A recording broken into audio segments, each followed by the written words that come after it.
السلام علیکم ناظرین گرامی، اس ویڈیو میں آپ کو انبیاء علیہ السلام کے ذریعہ معاش کے بارے میں بتاؤں گا۔ تو چلیے ویڈیو کو شروع کرتے ہیں۔ سب سے پہلے حضرت آدم علیہ السلام سے شروع کرتے ہیں۔ حضرت آدم علیہ السلام نے کھیتی باڑی کی ہے۔ حضرت ادریس علیہ السلام نے لکھنے اور درزی کا کام کیا ہے۔ نوح علیہ السلام نے لکڑی تراش کر کے کشتی بنائی جو برہی کا کام ہے۔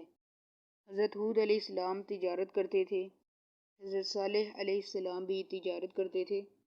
حضرت ذوالقرنین علیہ السلام ڈولیاں ٹوکریاں بناتے تھے۔ حضرت ابراہیم علیہ السلام نے کھیتی کا اور تعمیر کا کام کیا ہے۔ حضرت اسماعیل علیہ السلام تیر بناتے تھے۔ حضرت اسحاق و یعقوب علیہ السلام بکریاں چراتے تھے۔ حضرت یوسف علیہ السلام نے غلہ کی تجارت کی۔ حضرت موسیٰ علیہ السلام نے کئی سالوں تک بکریاں چرائی ہیں۔ حضرت ہارون علیہ السلام نے بھی تجارت کی ہے۔ حضرت عیسیٰ علیہ السلام کھیتی کرتے تھے۔ حضرت داؤد علیہ السلام زرع بناتے تھے۔